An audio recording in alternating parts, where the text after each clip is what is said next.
Magandang Magapo, or good morning to our friends in America. Just want to welcome you back to our channel, Crumbs in the Philippines, where we talk about moving and what life is like as an expat living in the Philippines. Today we're going to talk about transportation, one of the things that a lot of my friends and family back home ask me about all the time. Just stay tight, take a ride with us to the SM Mall, and we'll talk about transportation along the way. Catch you on the flip side.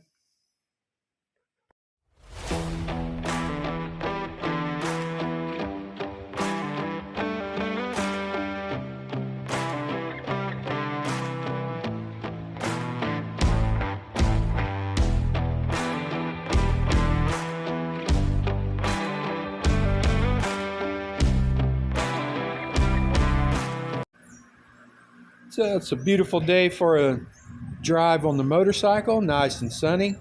Jen and I are going to take you along with us on a ride to the SM Mall today.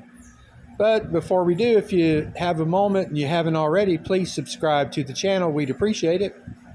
I'd also like to take a moment to correct a senior moment that happened to me on an earlier video whenever I was naming off my grandkids.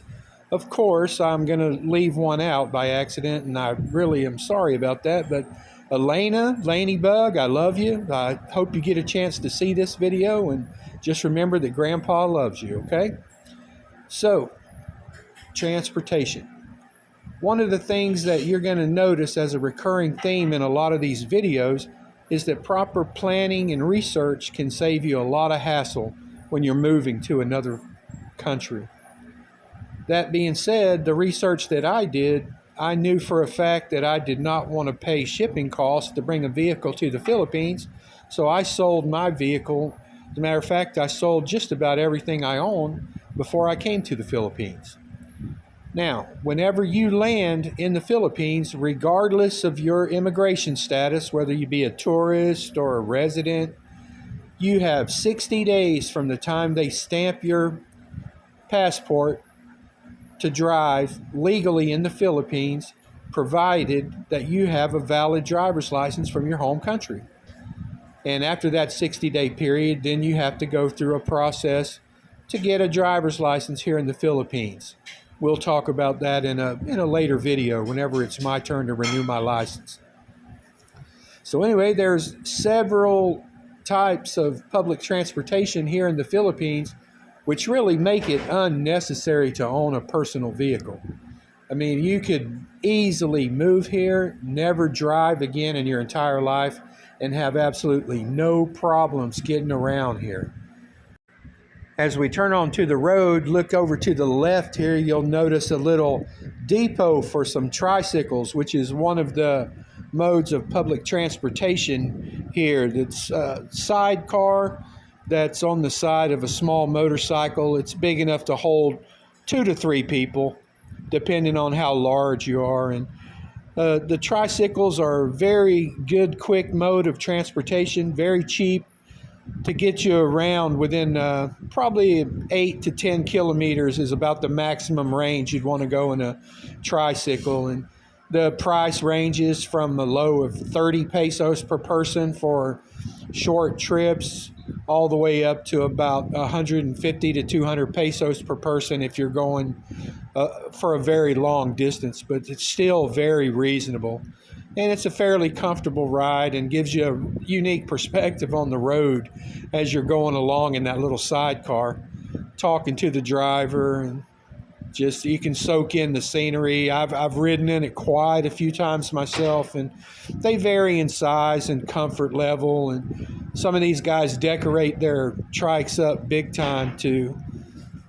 They kind of compete with each other to see who has the fanciest tricycle. And I know that whenever I got here, I kind of wanted the freedom of being able to drive my own vehicle, so I decided to buy a scooter. I ended up getting a Honda Airblade. It cost me 99,000 pesos. Paid cash for it. Gets about 50 kilometers per liter in gas, which is very cheap. Jen and I only spend about 500 pesos a month in gasoline. we can drive all over the place on that thing. We've completely explored the province of Batangas, and we'll take you along on some of those trips. And one of the big advantages of a scooter is when you get into traffic jams like the one we're sitting in right here, you can zip in and out very quickly and get around the jam ups and what's holding up the snags in traffic. And you can go on the right, you can go on the left. It's absolutely no problem. As long as the scooter fits, you go for it. As far as helmets go, in Batangas, you're required to wear a helmet, long pants, and shoes to drive a motorcycle. And believe it or not, there are some places in the Philippines where it's actually against the law to wear a helmet because they want to be able to identify all of the drivers on video. They have video surveillance on the streets and some of the places in the southern Philippines. But I know if I was in a car, I'd probably experience a little bit of stress sitting in traffic because Lipa's a very populous city. It's the most populous city in the province of Batangas, with a population of around 420,000 in the city proper, and then 650,000 in the metro area. But it's a nice place to drive, as you can see. That's the reason I like adding it in there. It's very relaxing. Even when there's traffic on the motorcycle, it's pretty relaxing. Insurance is cheap. I told you guys how much that was in a previous video. And registering it's even cheaper than the insurance. So owning a motorcycle is other than being probably a little more dangerous than a car. You just have to be careful and always be aware of your surroundings. And then aside from a tricycle, you also have what's called a jeepney, or the Filipinos call it a jeep. It's kind of like a minibus, sort of. They've been around forever. They're also another vehicle that's very decorated by the drivers. As a matter, here we are coming up on a Jeep here, and you can see the bench seats inside. And this is the cheapest mode of public transportation in the Philippines.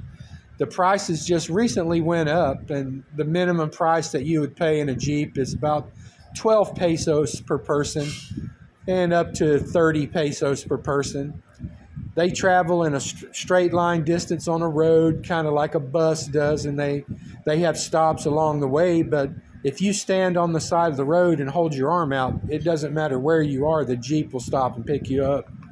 You go in and have a seat and pass your fare up to the driver, and any place you let him know, along the way he'll stop and let you out.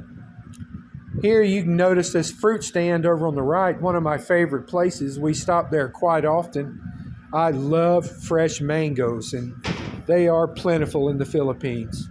We have mango trees galore in Plantation Meridian, and here within the next month or so, we'll be out picking our own mangoes as we walk around the subdivision. Okay, we're getting pretty close to one of the major crossroads, and before we get into Lipa City proper. And as you can see, the closer we get, the more traffic there is. And here in a few minutes, you're going to see the 4-lane highway on each side, which is the main artery that goes in and out of Lipa City, down south to Batangas City and north to Nauan City and on to Manila.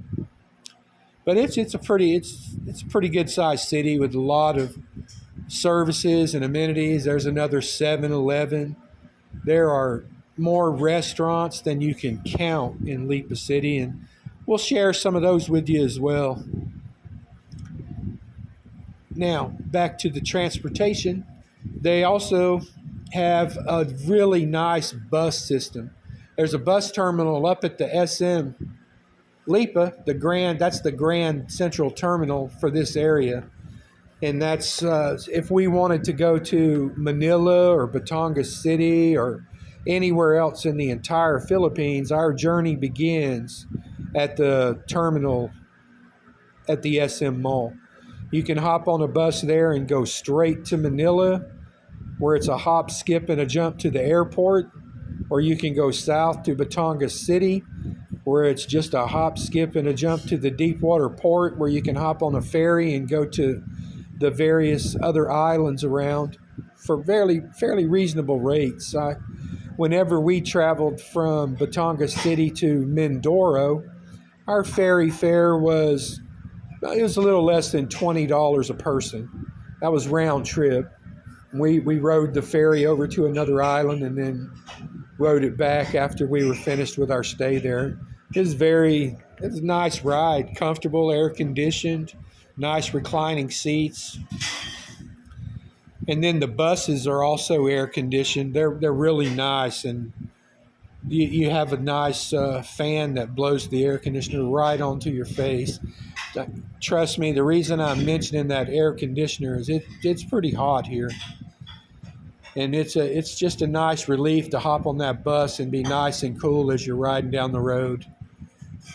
So this last little segment here that we're driving up, that's a budget supermarket there on the left, the Super 8. There's a nice big hospital up here on the left, and I'm not sure if you'll be able to see it in the video, but the Robinson Mall, that's a KFC. The Robinson Mall is just right over behind that hospital back there. I don't know if you can see the R from the Robinson Mall or not, but we'll take you to the Robinson Mall in another day. Anyway, we're turning onto the main road here. A lot of stuff here. This is where most of the traffic is, but on the motorcycle you can get out and get through it really easily on this road. And we're not very far from the SM now. One of the things that you'll notice at the SM, it's kind of funny, is I was only able to film like the row of all the food places or eating establishments that they have inside of the actual supermarket or grocery store there at the SM. The outer part of the mall is still closed. It doesn't open until 10 a.m. And as I was walking down that line and filming on my camera, the security guard come up and told me that I wasn't allowed to film inside the supermarket because it was on private property. And, I told him I was really sorry, and I shut it down at that point. I know a lot of people that film inside the SM, so what I'm thinking is that they're just a little bit more covert than me in getting their videos taken. Excuse me. And using like hat-mounted cameras or cameras that clip onto their lapel. But me, I was using a big handheld selfie stick and carrying my phone around, not knowing any better. But anyway, I'm going to just try and find a smaller camera because it's really a cool experience to go into these big malls. I don't know how many of you guys are old enough to remember going to the mall back when it was a big thing in the USA, but that's just a thing of the nostalgic past now back in the USA. But it brings back a lot of memories here. Anyway, we're coming up on the SM Mall here on the left, and if you look to the left-hand side of the mall there, that's the main bus depot. And then we'll come up and make a U-turn and come in and park at the SM and give you just a quick view of what the parking garage looks like. And we'll walk inside the supermarket, and you can see the line of little fast food restaurants that are right along the inside of the supermarket there. And then I'll just close down this video for now and take you back into the SM and show you all of the things that they have inside. I mean, there's a Starbucks, a McDonald's, a KFC, Big's Diner. I mean, there's just tons of restaurants there. Those are just the American restaurants, along with just as many, if not more, of the popular Filipino restaurants inside, such as Jollibee and Greenwich and Chowking. There's the Jollibee right there. It's a huge place, the SM Mall. It's 2 levels in a T shape. There's 4 movie theaters inside. Dairy Queen, where you can get some ice cream. There's a Starbucks just right up here. You can see it on the left as we get up to the corner of the building. We go in and have a cappuccino there from time to time. it's a pretty big mall. A lot of clothing stores, department stores, specialty stores, and then a huge electronics section where you can buy your electronics. That's another one of the things that just not quite as expensive as it is in the USA, is like cell phones and cell phone accessories. Not quite as what you'd expect. We'll do some price comparisons in a later video. I'm trying to keep these things just a little bit shorter because I know it can get kind of boring watching just someone drive around for 30 minutes, but we're going to try to increase the variety and not focus so much on the trip as the destinations in the future, because it's actually the destinations that are just so much to enjoy. But I knew the first couple of videos I wanted to share what it was like driving and what it looks like as you're driving around and what you could expect if you came and tried it yourself. We're coming into the parking garage now. It costs 20 pesos to park. You give your 20 pesos to the lady there. Then you park, and the entrance to the grocery SM is directly in front of us as we drive in here. That's the door there. It's a really big grocery store, as big as any full-size Walmart in the USA. Ton of options, a lot of American products, but there's also a lot of not American products.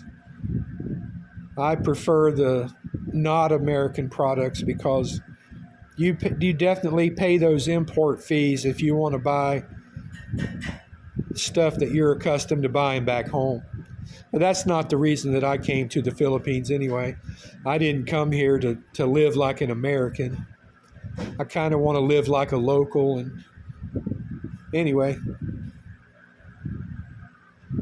give you a little close-up look at the bus depot over there and what the buses look like, and then we'll walk inside, and there's zoom in here on the buses. Really nice. It's a busy little bus terminal, busy hub. It's probably 50 to 60 buses in there at any one time, and they go in every direction. Okay, we're going to head into the SM grocery here, and we're not actually buying any groceries today. We're just going down to the pharmacy at the end to buy a couple of things for Jen. And I just wanted to show you what the inside of the SM looks like. You'll pass through the door and go past a security guard here. They're very friendly. This lady was very friendly. And then this is the grocery.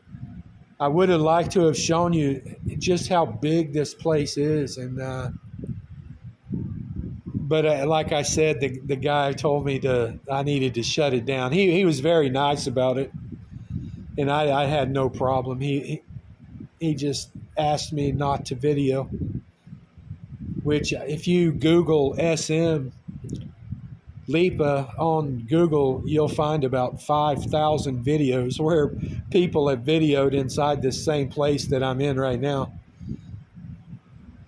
So they just have learned the secret to making the videos on the sly. This is a pretty big place. They have a lot of services. You can ship packages here using the DHL. That's worldwide. I've used it a couple times myself. Lotto counter. There's a place to get your watch fixed or get the battery changed. Sweet shop. There's a Goldilocks up here where you can buy cakes and cookies and donuts. There's the watch store. Here you can pay your electric bill, your water bill, cable bill. I pay all of mine online. There's the Goldilocks with the cakes.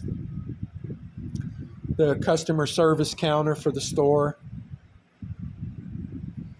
One of the entrances out into the mall proper with the guard there, that's the guy that walked down and told me to wrap it up when I got to the end of the aisle. Here's the liquor store.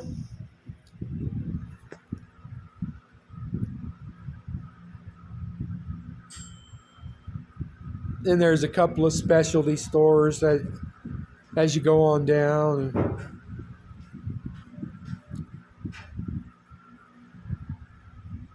Travel, you can go in and book travel, airline flights and hotel stays in that place.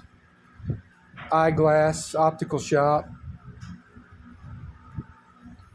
All of this is just inside the grocery store. There's two other optical shops inside the mall proper. We stopped here for a second because I was looking for some reading glasses, but they don't carry reading glasses there. I ended up buying a pair at the Japan Home Center over in the corner of this store for 80 pesos. Get some keys made. You can get those made here. Electronics. If you need any copies made, you can get copies made. Passport photos. This is your big sale items from the SM department store. And then this is the Watson's Pharmacy where we ended up. Anyway, I appreciate you guys riding along with us, and I hope you stuck with us all the way till the end, and that you'll consider subscribing to our channel and look for more videos in the future. I promise I'll try to make them more exciting, and we'll get more professional in their production. Anyway, we'll see you later.